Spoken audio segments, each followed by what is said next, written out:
Public Health Control of Disease Act 1984 Amendment Bill, second reading. Now, Sir Christopher Chope. Mr Deputy Speaker, I beg to move the second reading of the Public Health Control of Disease Act 1984 Amendment Bill. This is the first outing in debate for this bill, although it was presented in the 2022 session, but was unfortunately not able to be debated in that session. It relates directly back to the beginning of the pandemic and the emergency measures which were taken by the government and by Parliament in implementing the Coronavirus Act. And at the time, a lot of concern was expressed that there was insufficient scope for parliamentary scrutiny under the Public Health Control of Disease Act 1984, and that the level of scrutiny available under that Act compared unfavourably with the level of scrutiny available under the Civil Contingency Act of 2004. And since that time, there has been a number of academic and other articles written and speeches given in which basically concern has been expressed that the government used the wrong tool for implementing restrictions on individual liberty during that pandemic, which resulted in this House having an insufficient role in scrutinising that important legislation. And the issue was raised actually very ably by my honourable friend, the member for Windsor, during the original debate on the Coronavirus Act. And he said that the whole purpose of the 30-day provision in the Civil Contingencies Act is to provide an opportunity for the executive to be accountable to Parliament. The Leader of the House, however, in responding to his point, said, "We cannot use the Civil Contingencies Act. If we have time to bring forward legislation, it's proper that we do that, and anything we did under the powers of the 2000 Act would apply only for 30 days. Well, that's exactly what the 2004 Act is in place to do. And the 2004 Act was implemented to deal with emergency situations even graver than that caused by the coronavirus pandemic. And that 2004 Act was the subject of detailed discussion before it was enacted. And in the 2004 Act, Section 28, Mr. Deputy Speaker, there's provision now for parliamentary scrutiny, prorogation and adjournment. And prior to that, in Section 27, there is provision for parliamentary scrutiny in other circumstances. And Section 27 provides that where emergency regulations are made under the 2004 Act, a senior minister of the Crown shall, as soon as is reasonably practicable, lay the regulations before Parliament, and that the regulations shall lapse at the end of the period of 7 days, beginning with the date of laying, unless during that period each House of Parliament passes a resolution approving them. And then, if each House of Parliament passes a resolution that emergency regulations shall cease to have effect, the regulations shall cease to have effect at such time after the passing of the resolution as may be specified in them, or if no time is specified in the resolution, at the beginning of the day after that on which the resolutions are passed.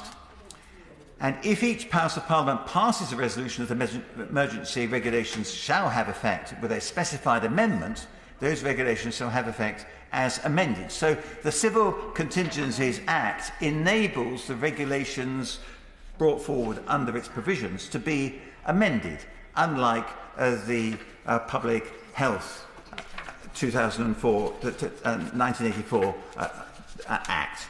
And that is something that the government took advantage of during the pandemic. And it's something which I'm now trying to put right by putting into the Public Health Control of Disease Act 1984 Amendment Bill provisions to ensure parliamentary scrutiny so that there would no longer be a perverse incentive for the government when faced with a similar emergency or pandemic to resort to the use of the Public Health Control of Disease Act rather than the Civil Contingency Act on the basis that it would suit the government to use the 1984 Act rather than the 2004 one because it would be subject to less scrutiny. And so I've put into clause 1 of my bill a provision that section 45D of the 1984 Act should be amended to require that the appropriate minister must lay before Parliament a statement that the restriction or requirement is proportionate under subsection 1, and that in the case of English regulations that proportionality must be demonstrated by a regulatory impact assessment that has been laid before Parliament. Mr. Deputy Speaker, the importance of such a regulatory impact assessment cannot be overstated. We now look back on the period 3 years ago and the consequences that flowed from the over restrictions, the overzealous restrictions which were introduced by the government. Almost every day we hear of the adverse consequences for a whole cohort of young people who were excluded from school for extensive periods, as a result of which not only has their education been damaged, but also their health and welfare, and particularly their mental health. And that is a direct consequence, in my view, of this House not having had the opportunity to consider the costs and benefits of introducing such draconian restrictions upon the ability of people to be able to participate in their school education. And a similar point can be made in relation to the ability of businesses to be able to carry on what they were doing normally. And a few weeks ago I went and visited a garden centre. And you will recall, Mr. Deputy Speaker, that in the height of the pandemic, it was verboten that people could actually visit garden centres. They weren't even allowed for a time to go down to the refuse disposal point in order to get rid of their rubbish.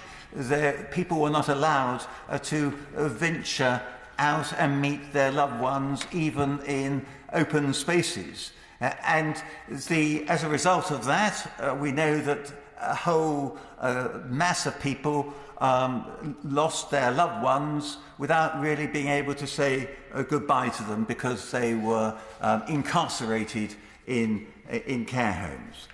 And we must never allow such a situation as arose then to come again, be repeated in another health or other type of emergency without the proper scrutiny. It's possible to say, when one looks back on the course of this Parliament, that probably if we had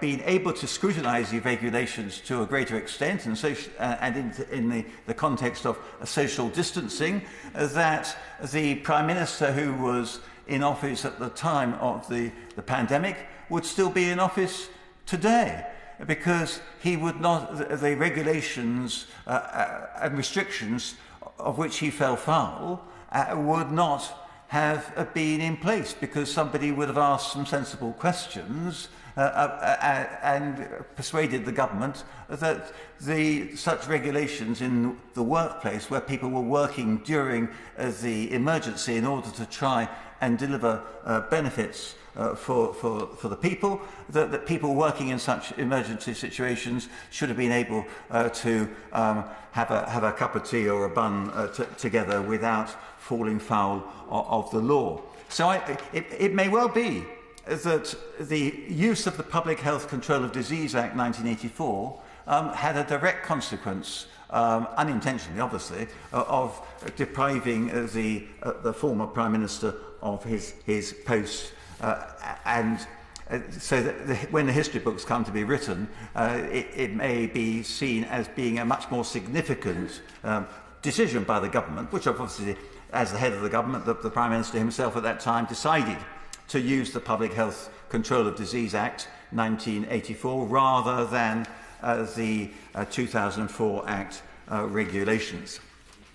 And so the essence of my bill is to ensure that we not only have proper parliamentary scrutiny of the regulations under Section 45D, but also that under Section 45Q of the Public Health Control of Disease Act 1984, we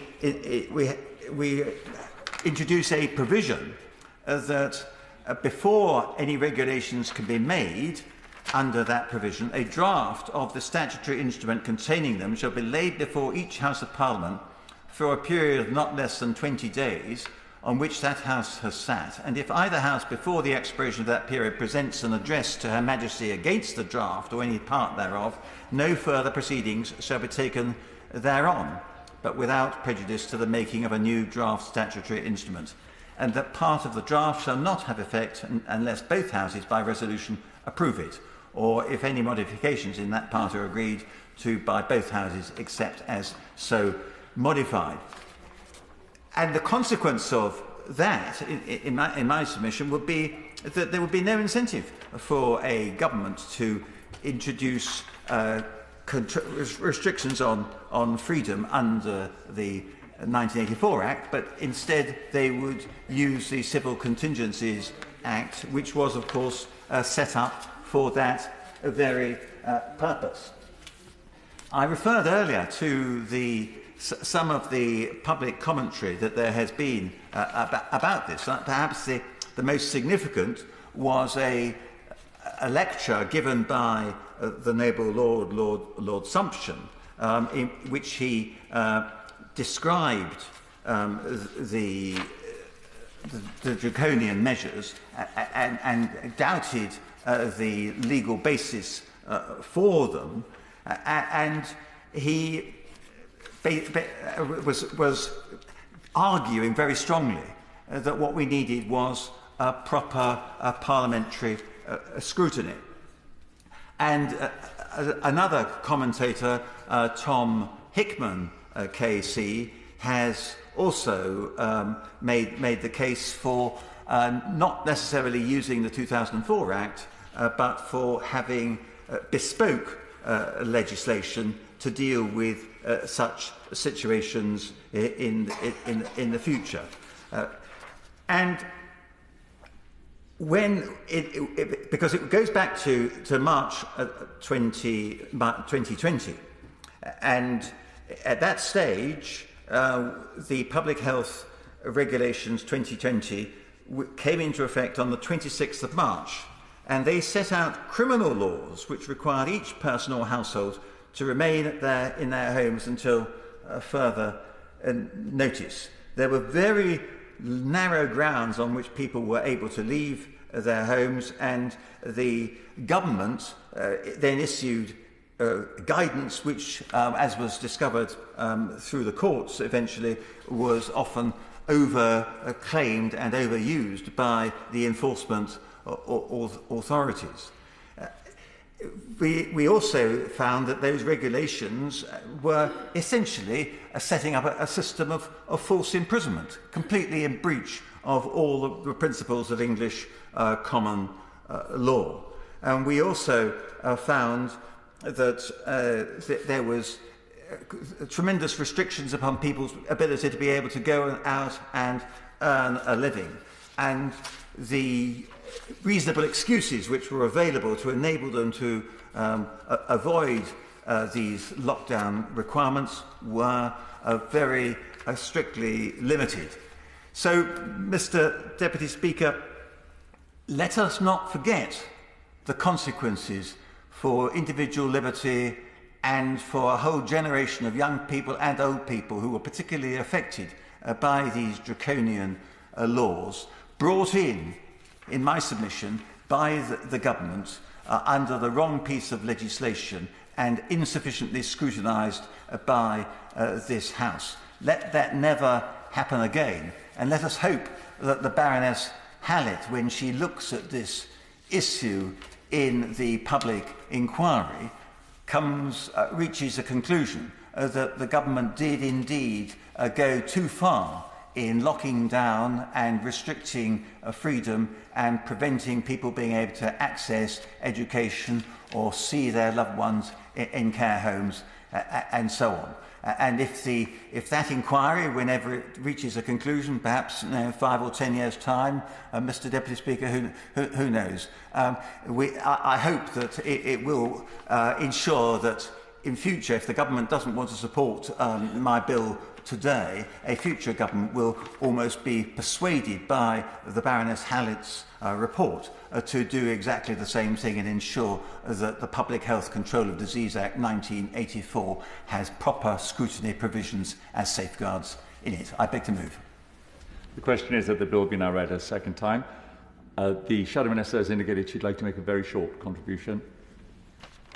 Thank you, Mr. Deputy Speaker. And I know the Honourable Member for Christchurch has been a consistent campaigner against lockdowns during the pandemic and has continued to be since. The UK was badly unprepared. NHS waiting lists were at record levels even before the pandemic hit. We had staff shortages of 100,000 in our health service and 112,000 vacancies in social care.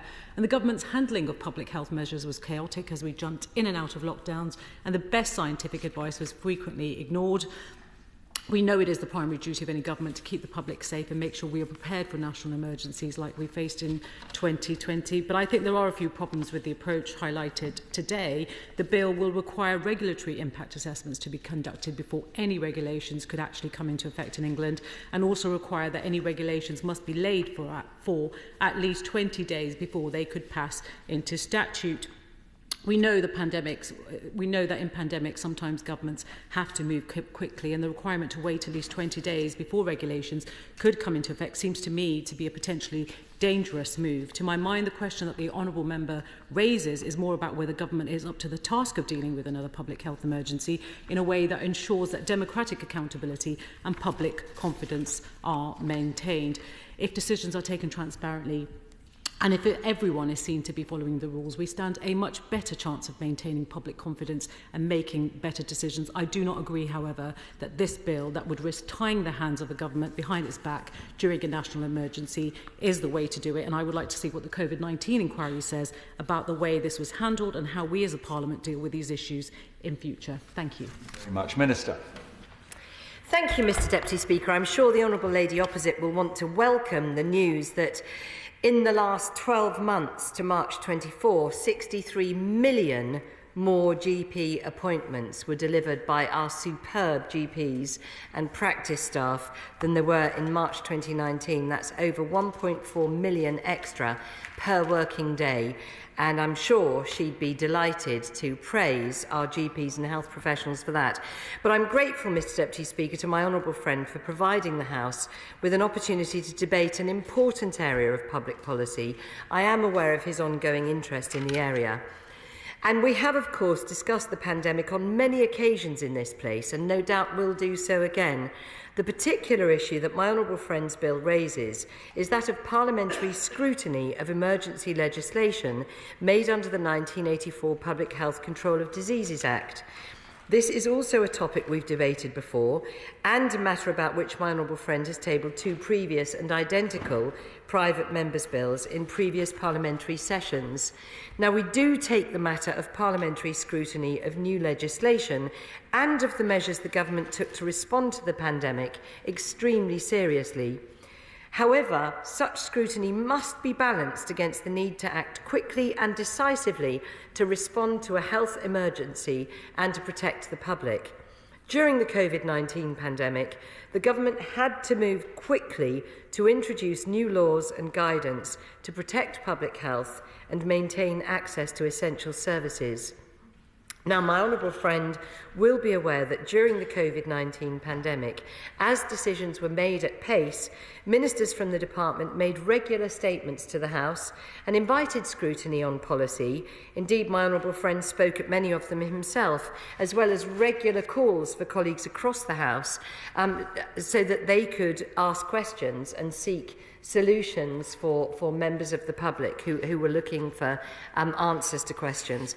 Moreover, the government has responded to reports of numerous parliamentary inquiries and committee reports, responding on a range of issues, including legislative mechanisms employed during the pandemic response. Turning now to the matter of the private members' bill, which is before the House for its second reading today, my honourable friend seeks to amend Section 45D of the Public Health Control of Diseases Act 1984, which imposes certain restrictions on the power to make regulations under Section 45C. Section 45C itself relates to the domestic regulations that can be made to counter the spread of infectious disease. Part 2A of that Act, of which the relevant sections form part, was added following the global SARS outbreak in 2008, where Parliament gave the government broad powers to deal with precisely the same types of threats as the ones that we faced during the COVID-19 pandemic. Parliament empowered ministers to use regulations to prevent, protect against, control or provide a public health response to the incidence or spread of infection or contamination. Regulations made under Section 45C that impose restrictions and requirements are subject themselves to a requirement that there must be a serious and imminent threat to public health, a test that was certainly met during the COVID-19 pandemic. The making of regulations is already subject to a test of proportionality, and where the regulations confer powers on others to impose restrictions and requirements, those persons must consider that their decisions are proportionate. So I do not support the proposal to make regulations under Section 45C subject to additional... Order. Debate to be resumed what day? Friday, the 17th of May, sir. 17th of May.